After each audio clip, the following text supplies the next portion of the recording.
Welcome to your NBA Fix podcast presented by HoopsHabit.com. This is episode 5 for November 25th, 2012. We're here every Sunday to talk about the week that was in the NBA. Now, you can find us on Twitter, Facebook, YouTube, iTunes, and of course, come visit us at HoopsHabit.com. On today's show, we're going to talk about the Royce White situation and specifically a conversation that I had with him on Twitter about his anxiety and what he wants to do to increase awareness or make things better for himself. We're also going to go over the top 5 teams in the NBA and look at their strengths and weaknesses.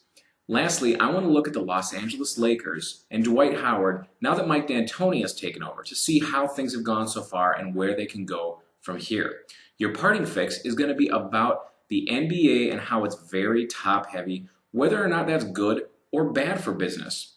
Without further ado, let's get to my Royce White conversation and what happened there.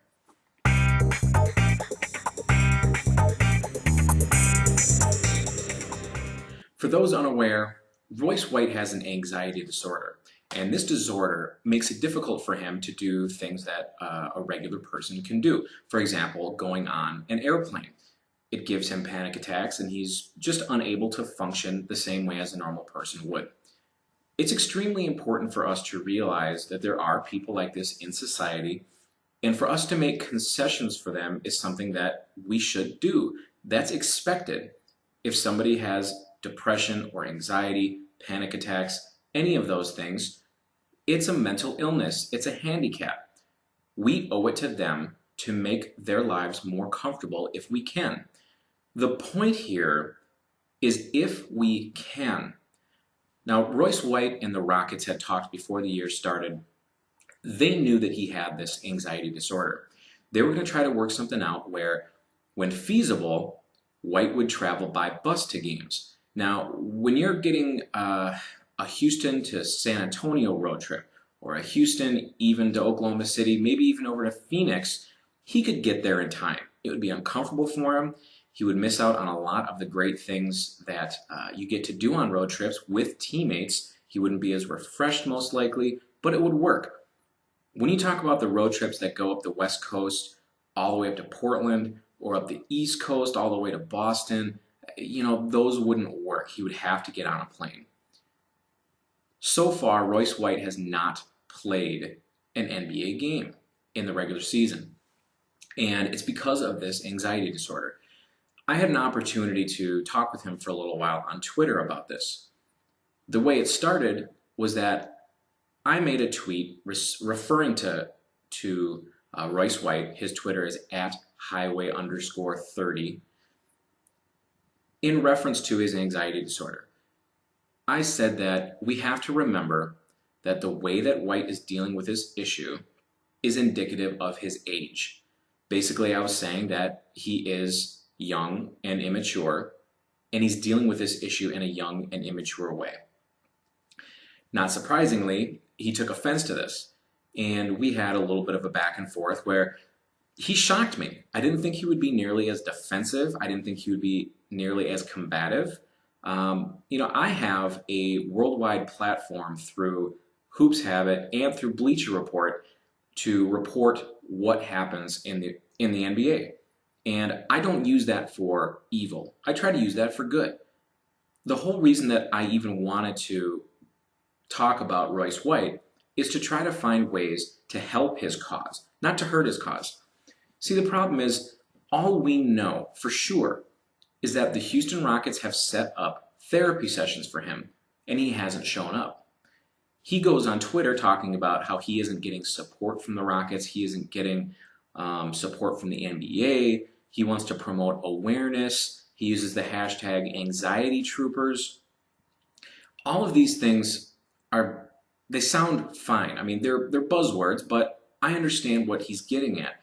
He wants the NBA and the Rockets to be aware of his condition, and he finds himself in the public eye because of it.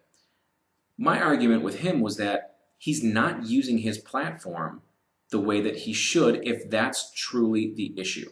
If he wants to promote awareness, if he wants to change the way things are, there are better ways to do it. Not showing up to your employer's mandated therapy sessions is not the way to do it.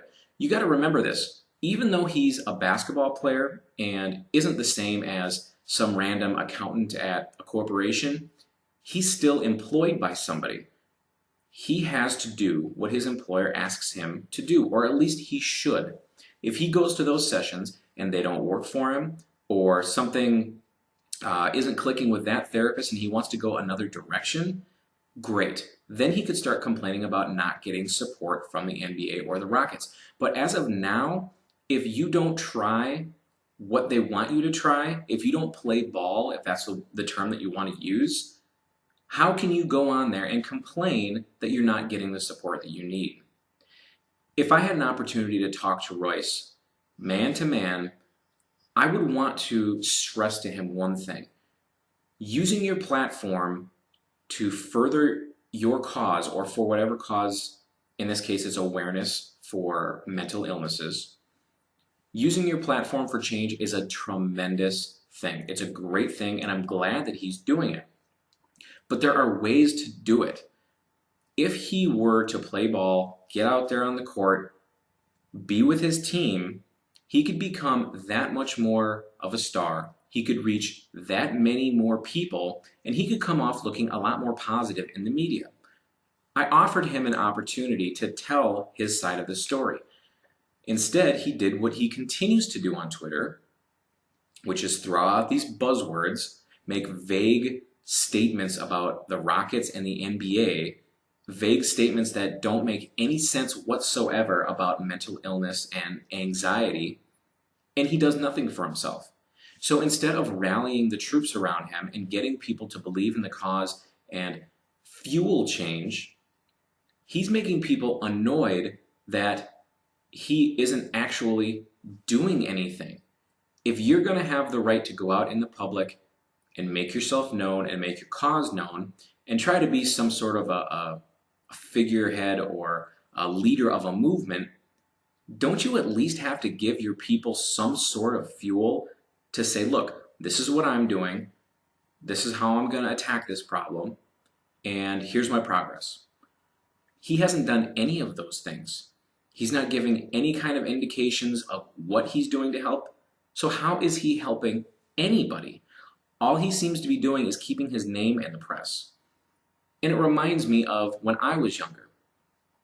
If there was a certain cause that seemed important to me at the time, I didn't see the big picture. I saw the cause. So I wanted to do whatever I could to help that cause. That's what White is doing right now.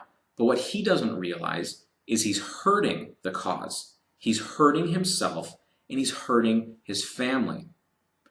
How could he be hurting the cause? By standing up for what he believes in? Because if you stand up for what you believe in, but you don't actually do anything to try to make change, who's going to change it for you? Nobody is. If you believe that there shouldn't be a stop sign out in front of your house, and you just refuse to stop at that stop sign, is that going to change anything? No, it's not. You have to get to the source, you have to get to whatever the problem is, and you have to get to the people who can make that change for you. If Royce White expects the NBA to roll over for him and do things beyond the scope of what they should do, for example, if White believes that he should be able to bus to every single game, I agree with him. You should be allowed to travel the way that you want to. However, if you're unable to get from city to city to do the things expected of you as an athlete, I'm talking about being there for shoot-around, I'm talking about being there for team meetings, for film study. If you can't do your job, if your illness is getting in the way of you doing your job, then you can't do the job. People with narcolepsy aren't crying about not being able to be an airline pilot. If you can't focus long enough, or if you have seizures, you can't do certain jobs. Having this anxiety and having a job where you're expected to travel, that is exactly what I'm talking about. So if I were White, the first thing I would do is go to those sessions. Go to those therapy sessions that the NBA and the Rockets have set up for him. If they don't work, that's not a problem. Then you can move on to what it is that you want to do. which again, he hasn't said a thing about. I continued to ask him, what is it that you actually want? So he talks about awareness. But he doesn't realize that, yeah, okay, if I refuse to play in the NBA and I'm standing on this platform, I might be able to reach 200,000 people. But you know what? It's more motivating for somebody that has an illness to see another person with an illness succeed and be able to thrive despite his illness. Right now, what White is doing is the exact opposite. He's not succeeding as an NBA player because of his illness. He's failing as an NBA player because of his illness. So, Royce, from me to you, go to the sessions. At the very least, it'll buy you some positive PR. I know that the media is not exactly your friend right now, and I don't know why you feel that way, because we are here to tell the truth. We're here to tell the story. If you were to succeed, the story would be Royce White overcoming anxiety, doing the same things that every normal person out there does, but you're not doing that for us, and you're not doing that for yourself. Next up, let's talk about the top teams in the NBA. We're going to go with the top 5 contenders for the NBA championship and address their strengths and weaknesses.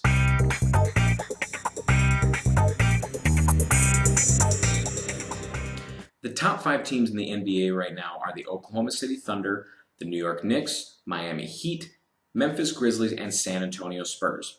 Let's take a look at the biggest strengths and weaknesses of each of those teams. The Oklahoma City Thunder.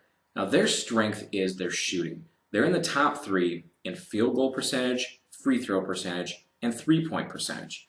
Between Kevin Durant, Russell Westbrook, and Kevin Martin, they can outscore anybody. They can beat you 120 to 119.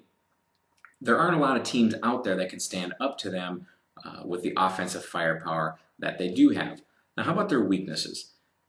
The other night when Oklahoma City was playing the Boston Celtics, I watched Kevin Garnett back Durant down as if he were a 5th grader.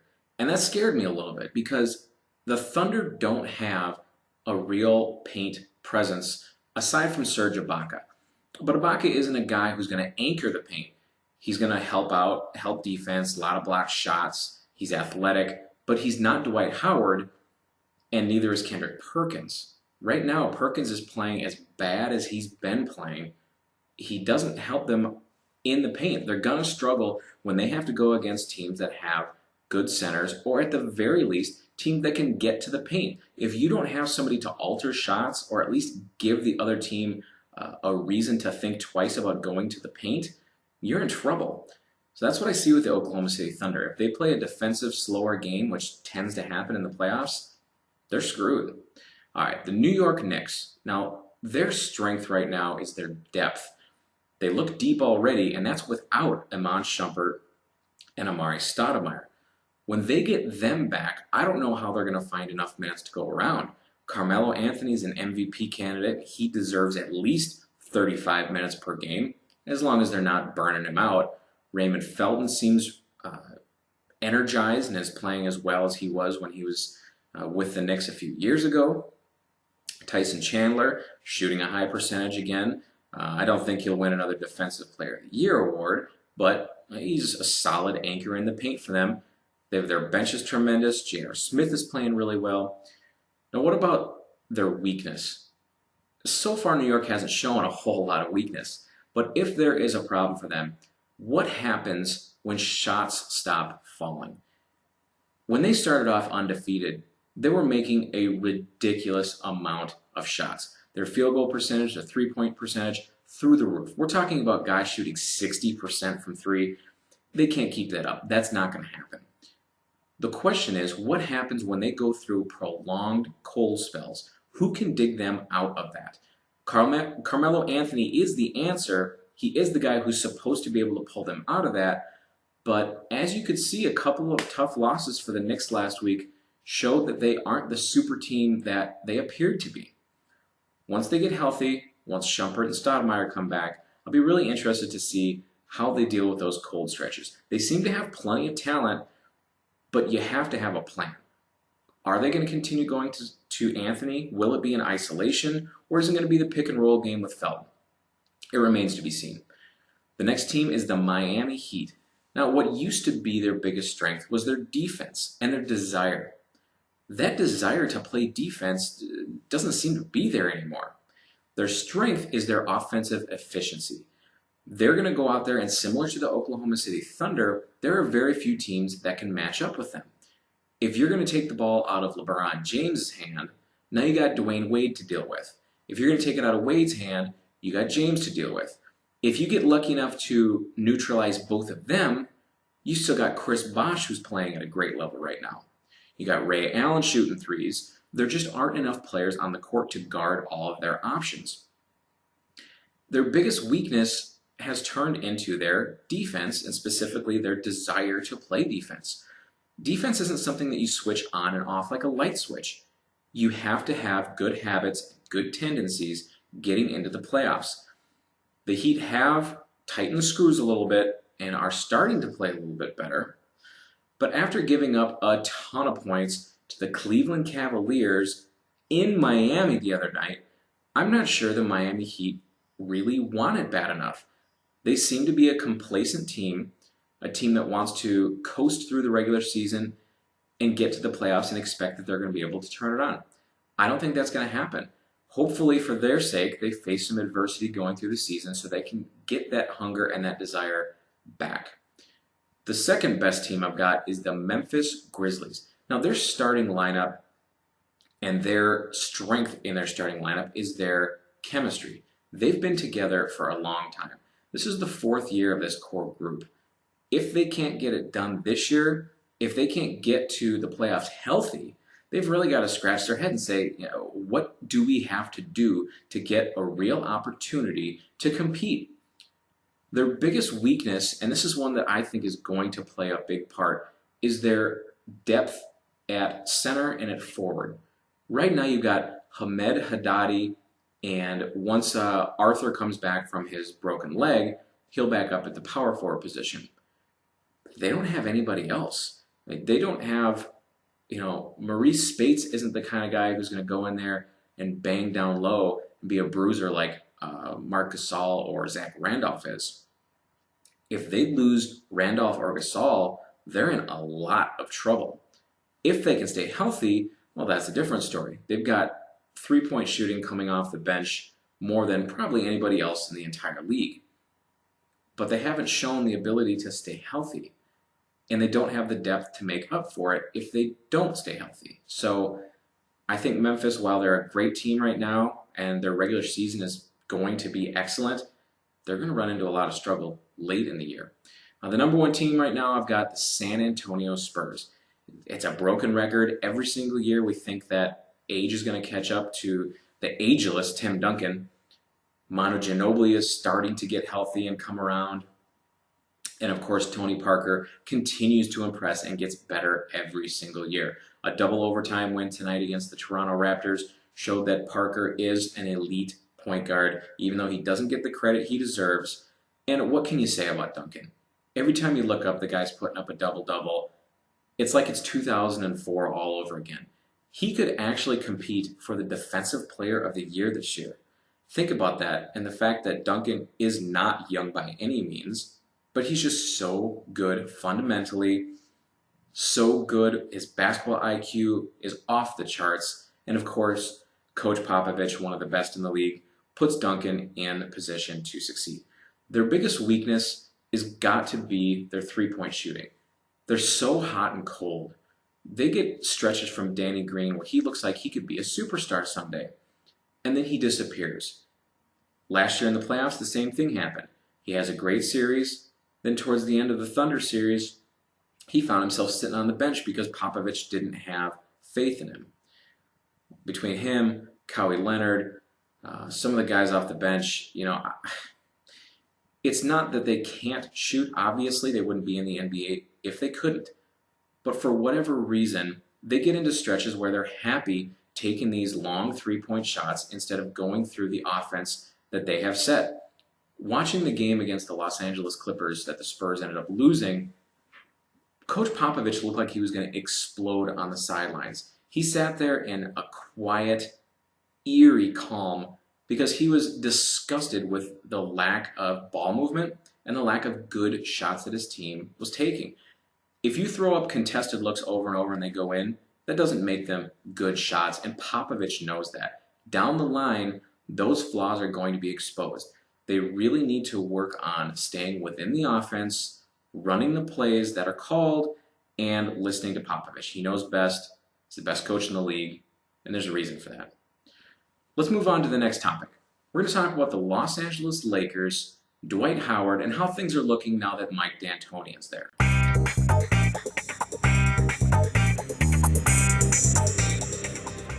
Now that the Mike D'Antoni era has begun for the Los Angeles Lakers, they're 2-2. They had a quality win over the Brooklyn Nets, and then they had a terrible loss at Sacramento, a team that's in flux, terrible. DeMarcus Cousins isn't himself. I have no clue how they lost, and they didn't even, it wasn't like they lost by 1, 2. It wasn't a fluke last-second shot. They lost 113-97. It was ugly. Then they lost at Memphis. Nothing wrong with losing at the Grindhouse. It's one of the most difficult places to play in the league against one of the best teams in the league. Then they go to Dallas and they totally dominate. So we've really had a Jekyll and Hyde kind of team going on right now. Still without Steve Nash. You have to remember that when he gets back, this team will improve monumentally on the offensive end. Defensively, they're kind of shoddy as it is. I don't think Nash is going to make them that much worse. But that brings me to a very interesting point. Dwight Howard has struggled. He was starting to get his game back. He's definitely back healthy. He's got his conditioning back. None of those things are an option anymore. After the win over the Nets, where he scored 23 points with 15 rebounds, the games at Sacramento and at Memphis, he basically bombed. He put up 7 points in each of those games, 9 rebounds against Sacramento, and only 4 against Memphis. Even more of note are the fact that his personal fouls, 5, 4, 5, and 4. He was getting in foul trouble. Now, he's always had a penchant for getting these little chippy, terrible fouls, whether it's him swinging his elbows when he's in the post or raising his elbows when he gets a rebound, but he's been in foul trouble. Part of the reason is that the Lakers guards are horrible on the perimeter. They can't keep people in front of them. So it's Howard's job to come over and give help. When he comes over to give help, his man is free. He tries to get back, and he ends up getting in foul trouble that way. It's either that or continue to give up open basket after open basket. That's going to cause a real problem for them down the line. Steve Nash isn't going to help that. They were talking to Michael Petrus, and while he used to be a pretty solid defender, he's getting older and he always seems to be hurt. I don't really see how Petrus is going to help them any more than getting a healthy, just getting their roster back healthy and having one of the young guys go out there to compete and try to play some defense. Now, as far as Dwight Howard is concerned, we have to remember that he's still a free agent at the end of this year. He's unrestricted. If he wants to get up and leave the Lakers and go play for anybody, he can. If he wanted to stay there, and this is the same thing that I was saying about Orlando back when he was saying that he was going to be staying there. If he truly wanted to, he would have signed that extension right away. With the Los Angeles Lakers, I can't help but feeling the exact same way.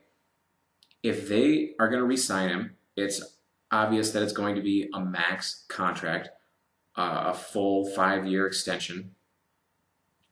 If he wants that, he would have it signed already. So what he's saying to the team is that he wants to see what direction they're going to go. That's important to remember because if the Lakers struggle, and if for whatever reason Howard continues to get into foul trouble to where it's affecting his game so badly that he's not performing to what he believes he should be performing to, whatever level, and if he continues to get problems with his free throws, for example, even though they won against the Nets, he shot 7 of 19. That is horrible. Those are Chris Dudley numbers. That's how bad that is. Ben Wallace had those kinds of numbers. He's in the limelight out there. And they're going to continue to stare at those numbers, especially if the Lakers go through a prolonged losing streak. and people start to seriously question if the Lakers are going to make the playoffs, or at the very least if they're going to be able to do anything in the playoffs, Howard has shown in the past that when it comes to making decisions, he's fairly emotional. He was with Orlando and then he didn't want to be there. And then he was committed to them and then he ended up leaving. I worry that he's going to do the exact same thing to the Lakers if they can't get on track soon. The idea of Mike D'Antoni coming in should have really invigorated Howard. It should have made him excited to play. But the key here is Steve Nash coming back. When Nash comes back, Nash is one of the best in the entire league at setting his teammates up in spots where they can succeed. If you feed Dwight Howard with 3 seconds left on the shot clock and he doesn't have deep position, guess what? You're not going to get a good result. If you expect Dwight Howard to face up against somebody, guess what? You're not going to get a good result. But if you put him in the pick and roll with a guy that the defense has to respect, I'm not talking about Chris Duhon or Jody Meeks or Steve Blake. I'm talking about a legendary shooter, somebody who's capable of the 50, 40, 90. If they have to respect Nash, that's going to give Howard so much more room. With that room, he's going to get lob after lob after lob. It's like Chris Paul and Blake Griffin. If Chris Paul were just a terrific passer, just a terrific dribbler, it wouldn't be nearly as good. But the fact that he's a knockdown shooter makes all the difference. And the Lakers are showing that right now. I would really keep a close eye on this situation, especially when Nash comes back.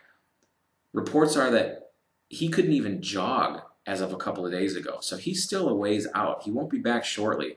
At his age, although he's certainly not ancient, but he's not going to come back quickly. And when he does, hopefully he's 100% and doesn't have the threat of a further injury, because you're going to get your legs hit over and over and over playing basketball. That's just something that happens. If it's a nagging injury and the Lakers can't succeed and the Lakers struggle to get into the playoffs, I could see Howard gone. The Dallas Mavericks are a very intriguing situation for him. They can give him a ton of money, a ton of exposure, just like Los Angeles can. They can also give him some young, quality, athletic teammates. That's something that the Los Angeles Lakers cannot compete with. Pau Gasol, Steve Nash, Kobe Bryant, and Metta World Peace are aging. They're on the other side of their career. They're not getting better, they're getting worse. Anyways, let's move on to the next subject. It's my final fix of the day. We're going to talk about the NBA and how they're top-heavy, whether or not that's good or bad for the league.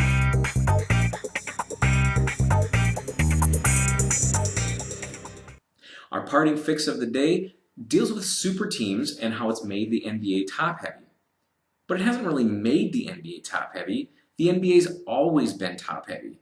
Teams on the coasts generally tend to do better. The Los Angeles Lakers, the Boston Celtics, New York Knicks. Look at the Miami Heat more recently.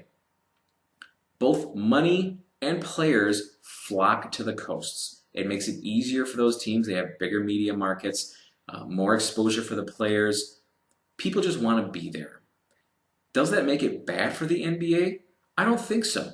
If you're a fan of the Minnesota Timberwolves or the Milwaukee Bucks, a team that has a small media market, a team that doesn't get the kind of national exposure that I'm sure those fans feel that they deserve. When you knock off a big team, talking about if the Minnesota Timberwolves knock off the Los Angeles Lakers, that's a huge deal. Now, if the Timberwolves play the Utah Jazz, people don't care as much. It's really not a big deal. It's not fair, but it's the way it is. Having those big, bad villains is important to the league. If you look at the NHL, where each year it seems like a different team is good and there's no real powerhouses year after year, that's a bad thing. You get fans who no longer care about big games. There's no such thing as big games anymore. In the NBA, teams charge more when the Miami Heat come in, or the Los Angeles Lakers come in, or the Brooklyn Nets come in, because the star power drives fan interest. It's exciting when your team beats one of the big guys.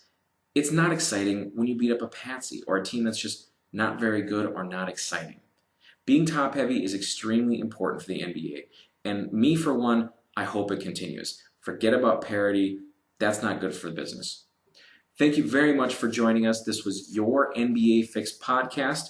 Again, we're here every Sunday night. You can catch us on Twitter, HoopsHabit.com, YouTube, iTunes, and Facebook.